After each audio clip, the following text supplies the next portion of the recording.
didn't find success.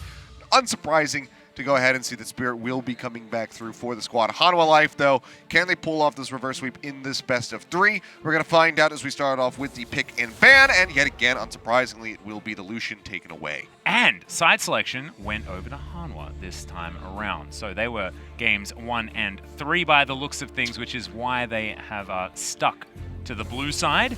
And that is pretty important because our blue side has dominated so far this series.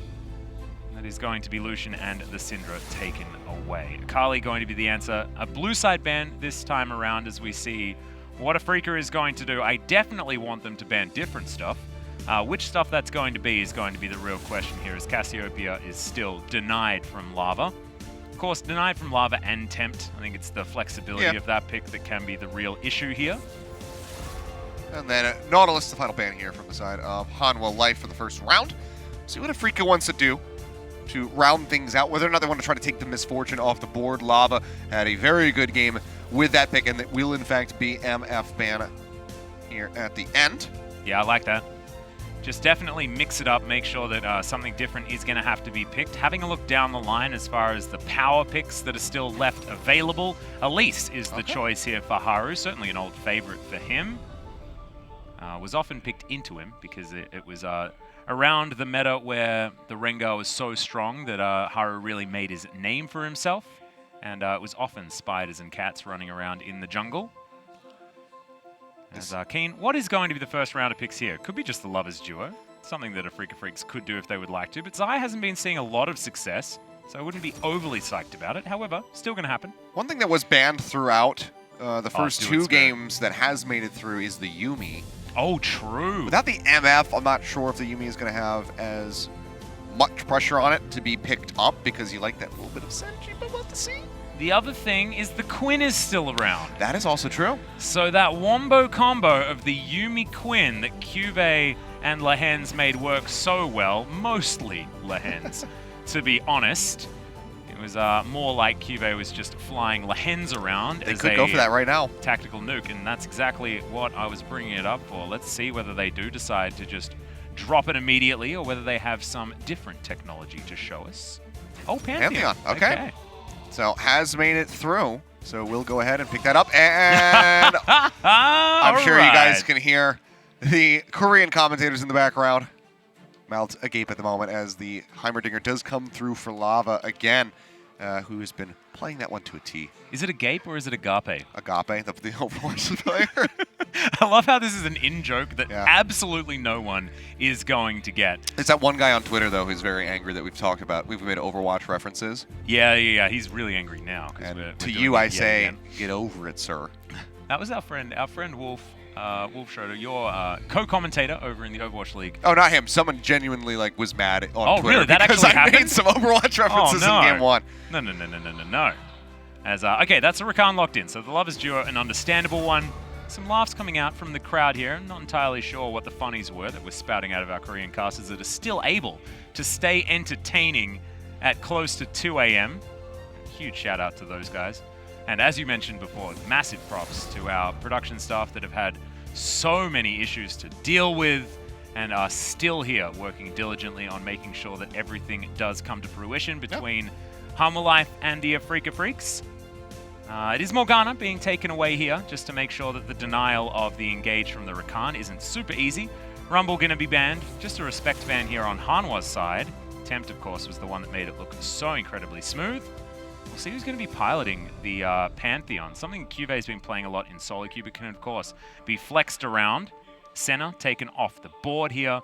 And I believe, was that Senna Heimerdinger on the bottom side for Hanwha? And it worked. Maybe there was another support center that I'd forgotten about earlier on when I was talking about it. Very well may have been, but it's too late now. Yeah, it's not happening. And actually, no, it was, wasn't it? And that'd be quite a few times that center support has been locked in. How about Yuumi and Heimerdinger? That could be what's brewing here on the Hanwha side. All those rockets flying out while you have the... Oh dear, is this Fly with the Ornn technology? I know we've been seeing a lot of Fly on control mages so far this tournament, but we have to look back to what Fly was known for, which was crazy stuff. You know, he put on like put in like 60 games on mid lane Rammus for some reason, like a year ago. We don't know why, because he never played it. I think he was just enjoying it. I think it might be happening. Yeah, I don't think there's any reason not to. Surprising that it wasn't banned, as there's the cat in the book locked in for the man who popularized it. Lehens on the bottom side of the map for Hanwha. All right, so that and Heimerdinger, this is going to be such an annoying poke bot lane. Think about the swag. Get strapped in, Mystic and Jelly. Oh my goodness. Okay, so Cuvée is going to confirm that it is most likely mid lane Pantheon. I had to hold my tongue there just a little bit because, of course, both of these champions can be flexed, but it is likely that Pantheon will be heading towards the mid lane and now Fly with an opportunity to either counterpick or be happy to take the Ornn into the matchup. And counterpicking for Keen is something that the Afreeca Freecs like to do, but putting Keen on a tank is something I really don't like, personally. Well, I mean, I would have said the same for Chovy, but look at what he did with it. Hey, that's a good point. So yeah, we'll be Keen with the Ornn, the Orianna in the mid lane for Fly to go up against likely the Pantheon. We'll see if they're going to flip around, as they do have 24 more seconds to do so before the comps are locked in. And as it stands, I really like what Hanwha have done. I love Lava's Heimerdinger. He was brilliant on the pick the first time out and was able to really run over the top of the opposition. And Lehens now with his Yuumi to back up the epic swag walking Heimer on the bottom side. Imagine the Heimer with the zoomies. Oh man, he'll be so frustrating, but super cool to watch, I guess, as he just melts his opponents with all of his turrets that he'll have set up and able to reposition so beautifully with the extra movement speed, and as well being able to capitalize on the slow coming out from that prowling projectile. Lots of options bottom side of the map. The Pantheon coming out for the first time here from Tempt in the mid lane, fresh off an MVP performance. This could be Hanwha once again, a 3-game series towards the next round here in the KeSPA Cup. Let's see if they can get it done. We are burning not the midnight oil, but the 2 a.m. oil here. It's 1:58 a.m. in South Korea. One of these teams going to be walking away with the victory. Let's find out who it is as we jump onto the rift for the final time this morning for Hanwha Live versus the Afreeca Freecs.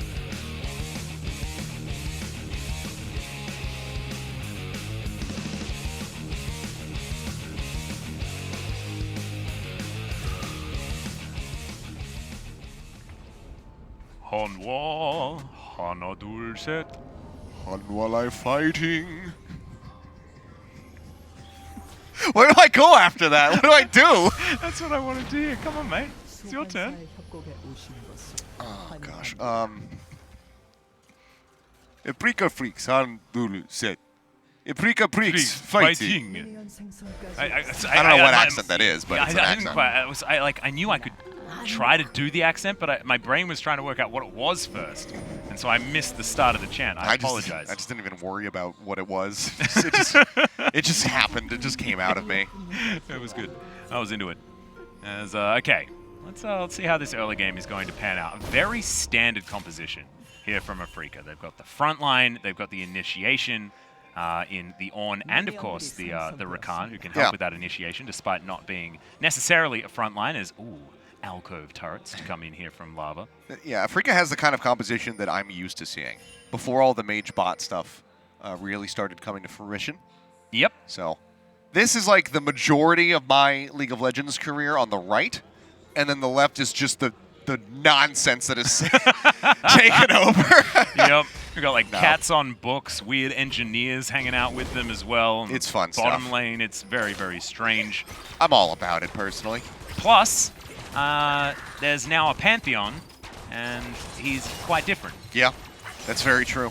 It's like similar but different, you know? It still has the Grand Skyfall, just works a little bit more strangely now, and He you slides charge in up more. your Q. You've, you know, what was your reference earlier to the keeping you honest, or the honest gameplay? Dishonest champions. Yeah, so Pantheon's a little bit more honest now. You know, the Q is a skill shot. You can charge it up, do extra damage, things like that.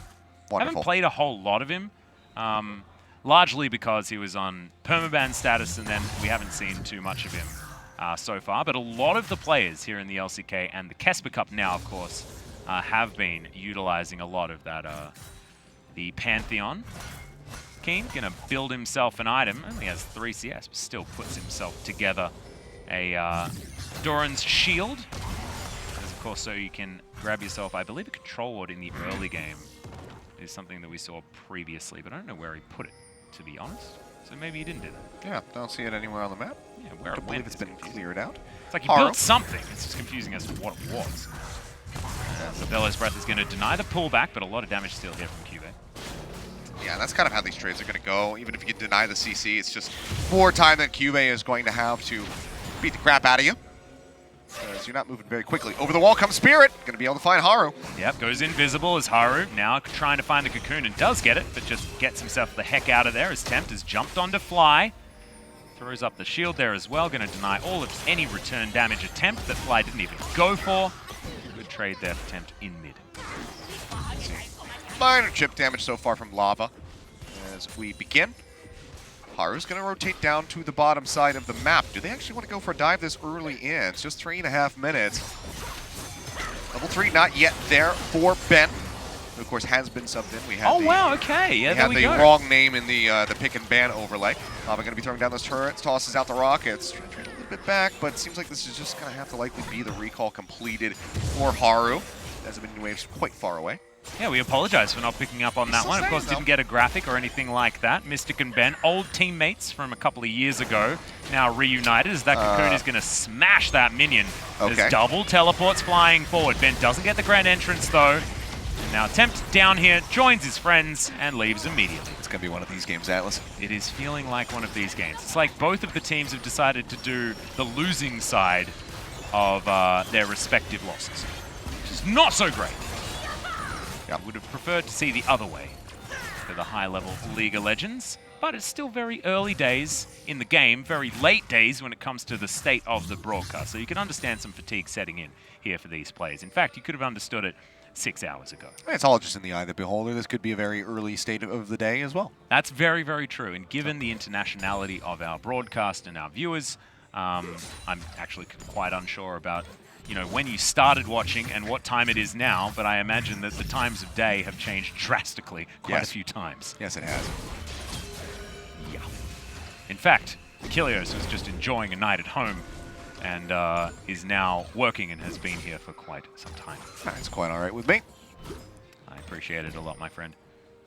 No problem. Like I said, no one should suffer alone in those pause moments. I appreciate you suffering with me here as the game has finally started progressing again. I don't know what you're talking about. I'm not suffering at all. This is great. I'm normally up until like 5 in the morning anyway. That's actually very, very true. I stayed up all night last night playing Sea of Thieves. You actually you rearranged my opinion of what a night owl actually means. Night owl doesn't mean night owl. Owls, in fact, it's an owl that's awake during the day, but it's after being awake the entirety of the night as well. Yeah. And then trying to work out whether to nap or have a real sleep and what an actual sleep schedule is. Or it's a character in Watchmen. Yeah, one of those. That's potential. That's not quite the reference that I was making. I do want to watch that show, though. It's very good. Haven't watched that one yet. I very much enjoyed it. I think that fans of the graphic novel will also enjoy it as Cocoon connects in on the Spirit, but just going to be a little bit of harass. Yeah, not a big deal. There's no Bellow's Breath available there for Keen to get out of the Infernal Chains, and he's behind by a lot. I would say read it for those who haven't yet watched Watchmen on HBO yet, but make sure you read the graphic novel first, otherwise you're not really going to know what's going on. The movie will also suffice, but there's a major plot point that is changed for the movie to make it a little bit more sense to a broader audience. That is not in fact, there. The Watchmen movie was, I watched it without reading the graphic novel, and I found it quite difficult to follow, although it was quite a few years ago that one did come out. So maybe just not quite there. Yeah, it's not quite like The Witcher where you can just kind of go into it and I basically think understand what's going on. The Witcher as well. I mean, there was a lot of criticism about it being difficult to follow, especially timeline-wise, without reading the books. But that's not. Yeah, that's more of a production mistake, I feel. Yeah, maybe. Rather than the actual story written. Yep. Nothing making it truly obvious apart from certain characters being alive when they're theoretically not, and stuff like that. So that's just more on the editing and writing a little bit, because obviously they wrote it with that timeline in mind, but I think it could have been conveyed a bit better. Yeah. But overall, just a fine series. I think it's just, a lot of people. I really enjoyed it. A lot of people have been saying it's excellent. A lot of people have been saying that it's not very good. I think it sits right in the middle. It's perfectly average, if not just slightly above average. Yeah, I also overall. think Henry Cavill was brilliant as The Witcher as well. Yeah. Voice especially on point. the voice is very good, but I feel like sometimes it limits him a little bit because he's focusing so hard at doing the voice properly. Yeah, maybe. It kind of clips the range a little bit. But that's just me. Yeah, no. I can understand. I can understand the criticism. Fair, fair. I've been a bit of a Henry Cavill fan just in general because I like that he's a gamer like you and me. Yeah. Man from Uncle. Very good movie. Not that he's a bad actor, it's just that he's been in some bad movies. You can't hold that against him. Like Nicolas Cage. Yeah, no, apart from that brilliant Superman movie, didn't you love that? Man of Steel? Which one? you a big fan of Man of Steel? Batman vs. Superman? Oh, Dawn of another Justice? one. Did you watch the trailer to Batman vs. Superman? No. That was the hugest, most gigantic bait of all time. I thought you were going to see oh my goodness. biggest turn. I was going to say, yeah, absolutely. I don't know whether like I should be worried about spoiling it, but I just don't want to spoil anything for anyone. And I think that we got pretty close. I think if somebody has genuine interest in seeing that movie, then they deserve to have spoilers. Dash out there, as the stuns will come through. Mystic taking a lot of damage, and heal will be forced out from Ben. Yeah, Ben going to utilize that one as Spirit's going to come in right as Temp decides to dive forward. Shockwave going to be there, and look at all of that damage just mitigated. The Supreme Despair talent comes down, and the last Q from Spirit is going to pick that one up. And first blood going to the Afreeca Freecs. And so I guess we can pack up and go home because Afreeca's going to win the game, right? All right, it's over, yeah. First blood, there you go. Done deal. All right. So, thanks for tuning in. Where'd you keep your jacket? It's over right in here. that corner? Yeah, I got it right here on the cool. desk. Yeah, all right. Cool. See you guys. Wait, hang on. It's still going. Oh. What? Oh, weird. Let's check out the replay, okay. I guess, before we go to cancel the show. Yep, this was Tempt. Unfortunately, the displacement still occurs. And look at that, the supreme display of talent, exactly that, right on the edge of the stun range. And Spirit very comfortably grabs the Q to finish things off. But this is where things are going wrong. I feel like QV has really come alive in the last couple of games. This one, of course, included, because he had a really rough game one, and I thought it was just going to be the QV that we've seen so far this tournament that's been abused by top laner after top laner. But back on the Aatrox yet again for, I believe, the third time, and is making it work into the on. It is a good matchup for QV, but I'm just proud of him for pulling himself together and showing us, you know, why this guy has a world skin. Haru lying in wait. It's just, and this just feels like what we've been seeing from Haru every time he tries to go for a gank is just sit in a brush for about 8 seconds and go, nah, not here. Yeah, we'll be pinching on the Spirit, though. Yeah, okay. Oh, that was beautiful. And Spirit now, he still has flash, guys. As the on-horn is blown, but maybe didn't even need to be because Spirit was just playing with the Hanwha Life members as he traipses around his own jungle. I would say for QV to still be a bit cautious as a lot of damage goes down onto Mystic and Ben here into the bottom lane. Looking for a bit more, and yep, this is where that big harassment duo starts coming to fruition between the Heimerdinger and the Yuumi. Yeah, Ben actually showing just how well you can utilize the battle dance to help keep your teammate alive as the... oh no, Fly! Fat fingers the cleanse. We've seen so many great cleanses as that's a brilliant repel coming out from Haru, who just knows exactly how to time these things. Another supreme display of talent, but a lot of turret shots being taken, and damn, Temp just nails the spear from downtown as QV teleports for absolutely no reason. But the Grand Starfall flies forward, and Temp gets yet another one stabbed in the metal body of the Orianna, and Keen just walks in to say, whoops, sorry, nothing I can really do here. Just gonna breathe on these minions instead. Very nicely done overall here by Hanwha Life. Yeah, a couple botches there from Fly. Didn't seem like it was gonna cost him much to begin with. Looked like he was going to be able to exit, but with the ult coming out from Tempt, does manage to close the gap, get the lockdown onto that Orianna, and punishes him in the long term. So everything gone now from the Ori, including the Shockwave after the brilliant repel that we'll see in a moment that had come through. So just overall solid, good start here, set up, kind of baiting Fly down the lane, and it looks like this is just going to be a disengage. Then you see the arrival of the Qiyana and think, oh, they can turn this one around. Significant damage does start coming through here on the Tempt. Like, they can finish off that Pantheon. The great Spear Chuck does take down that Qiyana, and from there, it's just a nice concerted effort from the rest of Hanwha Life to close out the kill on to Fly. And just Tempt using the ultimate purely for gap close. Able to get on in there, and good old Pantheon still does lock down a single target and obliterate them thing very comfortably. Second Drake going to be this Infernal, as the Afreeca Freecs do have position around it. Spirit milling about the bottom side of the map will mean that there are more members down here to potentially take that one away.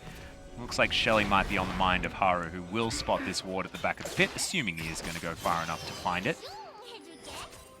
Big Capitals Ben is going to just wander into this brush, and with Hanwha Life aware of the fact that their jungler, is topside, will not be able to stop him from clearing out that control ward. So a little bit frustrating for the bottom lane of Hanwha Life, but good play to be able to make sure that that one is all right. Keep your eye on the statistics here, much like our good friend LS.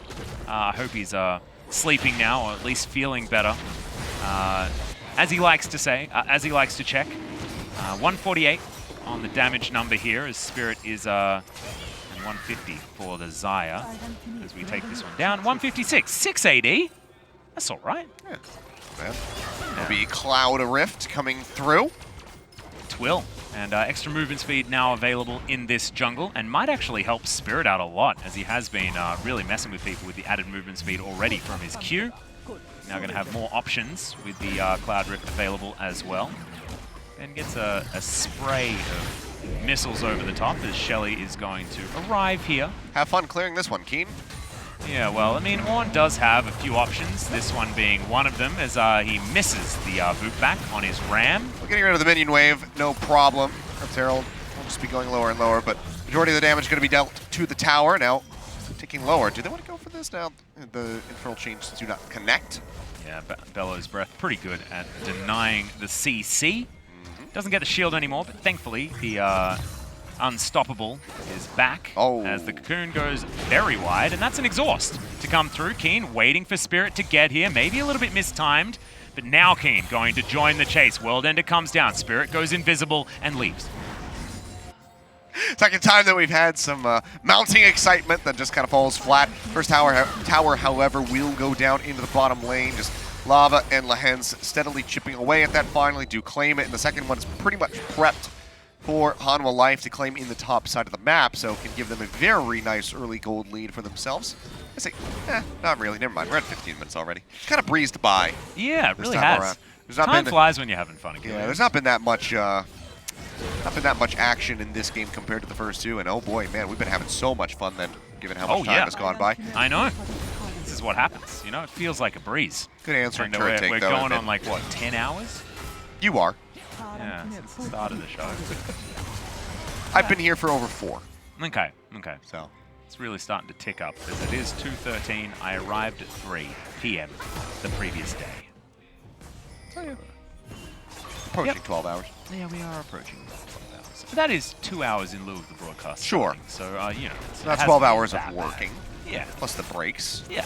And the gap in between the two matches. So there is, you know, a good amount of leisure time. Yeah. But, I mean, if I was given the option of, like, going home and having this not be broadcasted in English, I would not want that. So I'm totally psyched with how this is going. That being said, on the bottom side of the map, Lava not feeling so good, but I take it all back. He has a pocket Lehens, and that means the Heimerdinger is immortal. Yep. That's what a hazmat suit does, by the way. It stops you from dying to, like, basically anything. Yeah, very good. Keeps himself safe, has the barrier as well to absorb that much extra damage, so he is able to escape with the help of that flash, and as you can see, already ticking up in the HP quite nicely. Still is holding on to the pocket watch as well, so Lava was a lot better off than it had seemed at the start of that.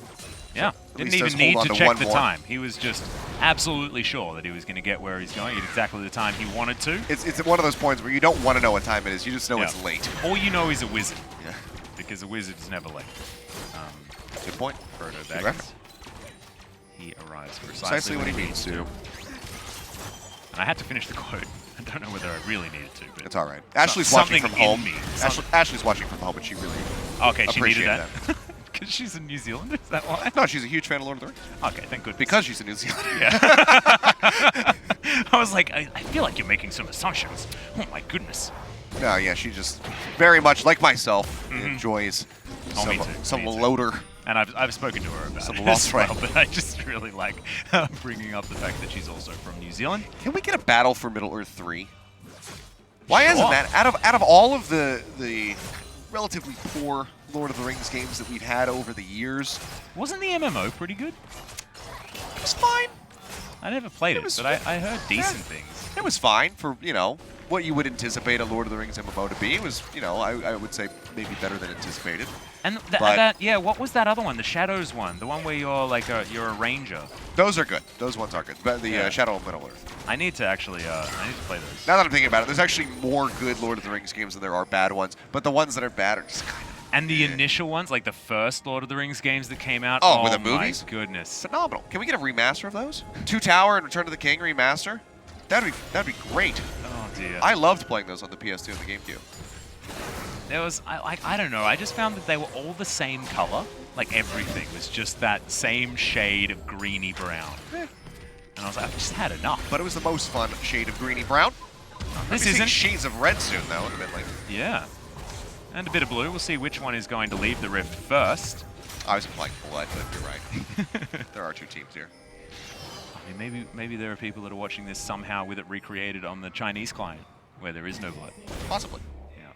That's something that we could think about. As Tempt, just thinking about the Starfall opportunity. He's standing on vision, though. Afreeca have paid the tax of the Pantheon.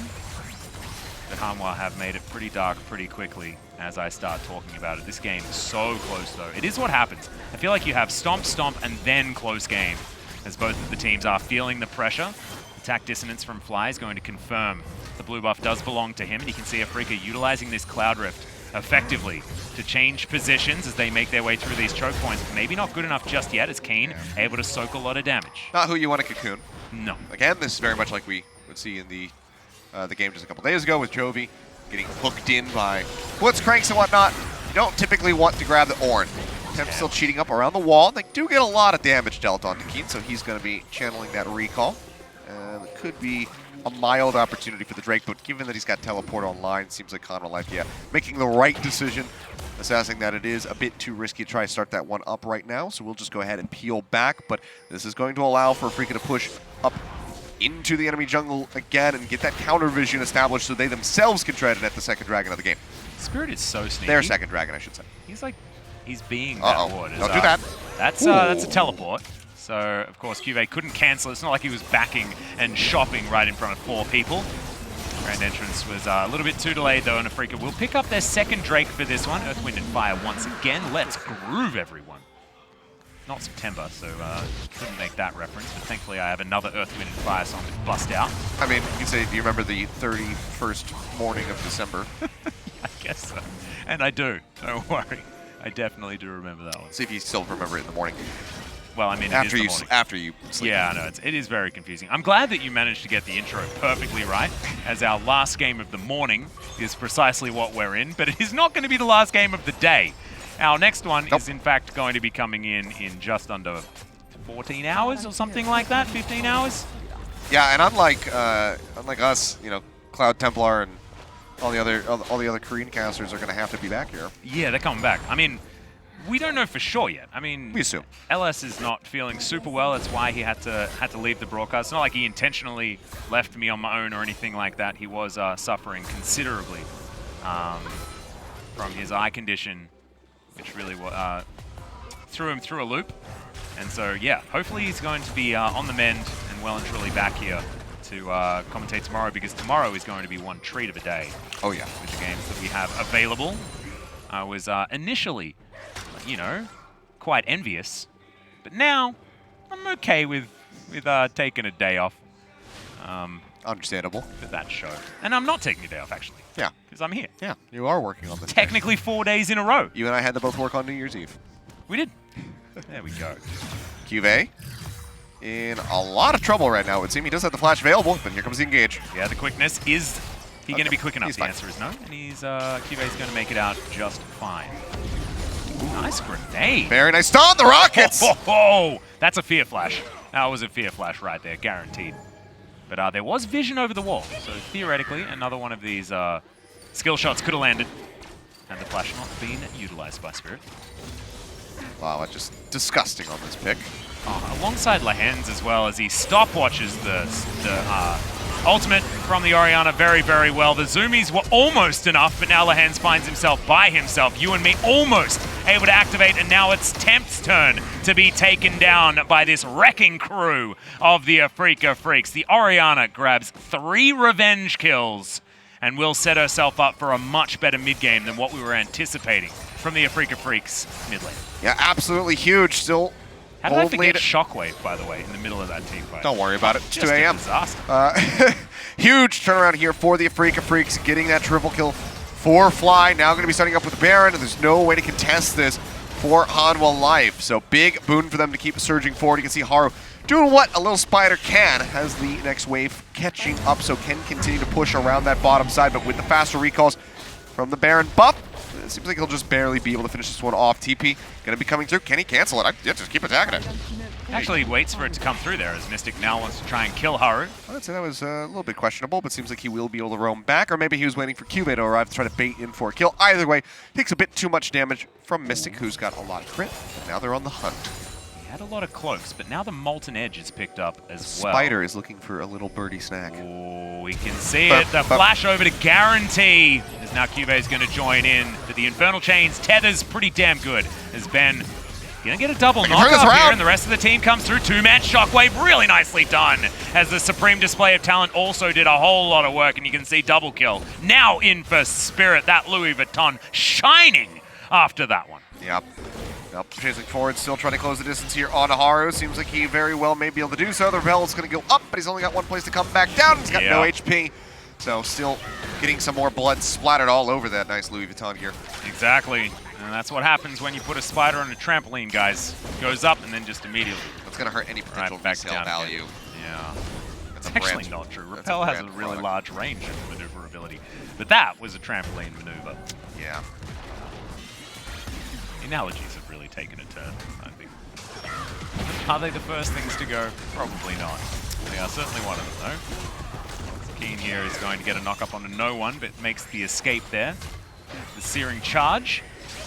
I believe it's called Searing Charge, but I keep catching myself before I say it, because I think maybe I'm just thinking of Searing Gorge. Don't look at me. All right. You know Searing Gorge. Oh, yes, of course. Yeah, at least you know that part of my particular analogy. But, we could also just call it dash with potential knock-up at end. What do you think? I like that. Okay, cool. Because if you use that one, just to give you a little bit of a heads up on the Ornn, not only can he upgrade items and make them into cool stuff, as you can see, 3 cool items here. One of them is the really Abyssal Mask and the Fiery Sunfiery Cape. Oh, nice. Yep, and then the Molten Edge is the actual name of the pretty cool Infinity Edge, the Infinity +1 Edge. Wow. So he can make those and divvy them out, 1 per teammate, which is really cool. His Q puts up a little rock, which does AoE damage as it goes out, and then sets up the little rock that can do a little knock-up, and that is that charge that we were talking about that gets knock-ups if it does hit a thing. And you can see, smacking right into KeSPA with his ultimate. That's the R button. That's when the goat comes out, and then he can smack it back in again as it crosses over him. And it causes deaths, much like that one. Hey, Max, you remember who got first blood? It was Afreeca. Yeah, we're playing this out like a formality. Yeah. Having said, Hanwha did make me a little bit nervous as for my prediction. I mean, in the mid-game. It's not over till it's over. So we still have to wait and see how things transpire. But right now, Afreeca had a chokehold on this game. Mid inhibitor going to be taken down, and top lane, the only lane that has not had a turret fall for the side of Hanwha Life. Mid lane still going to be standing here for Afreeca as well, for what it's worth. Yeah, Afreeca utilizing that Baron buff to great effect. 4 minutes now on the clock until the final Cloud Drake, if Afreeca is able to pick it up, is going to spawn, and Cloud Soul to come in there. Of course, bit of a reminder, Cloud Soul, my personal favorite, gives you that big movement speed buff if you press your ultimate button. And for Ben, it's really, really cool. The quickness becomes the really quickness. You know? The quickening. Maybe this is actually the quickening. You know how like the majority of us play-by-play casters, when Rakan came out, couldn't help but call it the quickening? The quickening. Well, now it is actually the quickening. Well, not now. If the final Cloud Drake is taken, we can safely call it the quickening. Well, we're just 3 minutes and 10 seconds away from that. Baron going to be coming up in a minute and 45, so that's going to be the next objective that Hanwha has to be concerned about. That's why they're starting to move their way up into this jungle position, because they want to get some vision control, but instead it's going to be an engage coming out from Afreeca. Yep, that's going to be the Supreme Display of Talent, but the knock-up is going to land onto Temp. The Spider once again on that trampoline, and my prediction came true yet again. Spirit gets exhausted, but he's tired. It doesn't seem to matter. Guys, remember, it's 2:30 a.m. Of course he's tired. Exhaust doesn't do anything to the Afreeca jungler. And Afreeca, they lose no one and roll over the top of Hanwha Life. 2-0. They got a significant amount of time right now with Super Creeps moving into the mid lane. We'll rotate up here to the top side to try and support Mystic so they can knock down these turrets and try to find another inhibitor. Death Timer's just not quite long enough. They didn't catch enough members of Hanwha Life to go for the finish. Would have been certainly an overstay and an overstretch. So we'll just go ahead and play it out safe. Get that much more control of this side of the jungle so that they will know if Hanwha Life even so much as thinks of moving into this part of the map to try to get to Baron. Yeah, let's have a look at this one more time. Spirit just dancing around. He loves to Terra Shape into the grass so that he can just dart around this fight. I feel like he's channeling his old Kha'Zix play, you know, when you just dash around and go invisible a whole lot of times. It's just like he does way more damage and does that anyway, which is pretty cool. But yeah, great fight from them. And the exhaust utilized on Spirit just didn't seem to affect him whatsoever. Still able to do enough damage, and the initial burst was already out there. Level 15 for Keen, looking for another option as far as his Ornn item divvying out is concerned. Might need a Ghost Blade to be picked up by Spirit in order for him to be able to get one. The I believe it's called the Youmuu's Wraith Blade. And I didn't actually read that. My brain just couldn't remember Youmuu's for some reason. But that's part of the original item. It's Haru lying in wait. This is not where he wants to be, though. Yeah, he doesn't do much damage even onto the enemy support. You can see, just going to go ahead, tune up a couple things. Building Fly some stuff. That's a pretty cool hat, isn't it? What do you want to call it? The Mabarabadons. The Magarabadons? I said the Mabarabadons. The Mabarabadons, I like it. It doesn't mean anything, but it doesn't matter. No, I like it. I like it a lot. And you don't know that it doesn't mean anything. You just haven't come up with a meaning for it yet. It's true. Maybe it is going to be ultra meaningful, and maybe Fly is going to be able to show us exactly why very, very soon. 6,000 gold the lead here for Afreeca, and that's only going to balloon as this Baron is taken. Spirit secures it with a smite without too much necessity. And yeah. It's going to be a rotate straight down the river. That's a bad time to recall Haru. We'll have to reposition, but they're going to try to push into the jungle, yeah, to get that vision control, so he's going to be shoved away from the Dragon Pit as the Cloud does spawn. Yep, the Cloud Soul going to be available. I'm going to have Ben booking it. I can't wait for the quickening. They actually just cannot fight here. Nope. Just no chance of getting close. Cocoon obviously not going to be able to steal over the wall, so would have to go into the pit, and no one else can really do anything. So we'll just be Baron up and sold up. Afreeca Freecs looking to finish the game here. Yeah, a bit of work to do as far as their minion waves. You can see Fly is now pushing down this bottom lane, but with the massive shove that Tempter was able to get done towards top side of the map, it's going to mean that this wave is going to take a very long time to march its way towards that other inhibitor turret yet to be taken. Idea. Afreeca should be able to take this one just fine. When they pop their ults and they get the move speed, you should call it the Soul Train. The Soul Train? Yeah. Oh. They're zooming along. I like it. A high-speed train. Mm-hmm. They are. All right. Well, the Soul Train, as ult will be coming through. Ornhorn going to be blown. Gets the knock up there on the lava. He will be able to kite back. It's a nice double stun. In with that nade. Keep falling low. With the lockdown onto Haru, who will barely go golden time to try and survive as Temp dives into the back line, trying to find the kills. Combo damage coming through from Cube. Nearly takes down Spirit, but gets that answering shot in. Cube will fall. A double kill now going to be going over to Fly. They only lose out on one member. Finding two against Hanwha. They keep escorting the minions forward, clearing out this inhibitor. Now moving up into the mid lane, but do they just go for the Nexus? Still very much a lot of damage that can be offered up by Lavas. He tries to get the stun. Fly going low, has to use Command Protect to try and stay in the fight. Bellow's Breath was utilized there from Kane to make sure that grenade didn't get the stuns. And man, that last fight was so damn close. If Afreeca were just 3,000 gold with less items, you know, if there maybe weren't Ornn items on this squad, perhaps things would have gone differently, because the burst damage that Tempt managed to put out after he charged up that shield was just gigantic. And Lehens kept everyone alive for so damn long, locked up for so long. You can see why his Yuumi is so legendary, but sometimes the wallets are just too heavy to overcome. Yeah, Tempt making a heroic effort, but not quite able to finish off the members that they wanted. If they could have gotten Spirit, would have been a very big boon for them, but they just can't get that Kiana. And Fly does stay alive through all of it here at the end. So 12-4, the record. Just about 8,000 gold in the lead for the Afreeca Freecs as they continue to just push forward and try to close out this game. So dangerously close to having that one swung back into Hanwha's favor a bit. But now, move right back forward, looking for the play in the mid. That's a big flash, and that's a big supreme display of talent onto the Spider. No time to jump on that trampoline at all. No fun allowed. That, yeah, I can understand checking the damage numbers. Big boom is what happens when Spirit presses R. Duskblade of Drakthar as well as the Umbral Glaive, and just a cheeky serrated Dirk as well. Probably building towards the Yomu's Ghostblade, soon to be Wraithblade.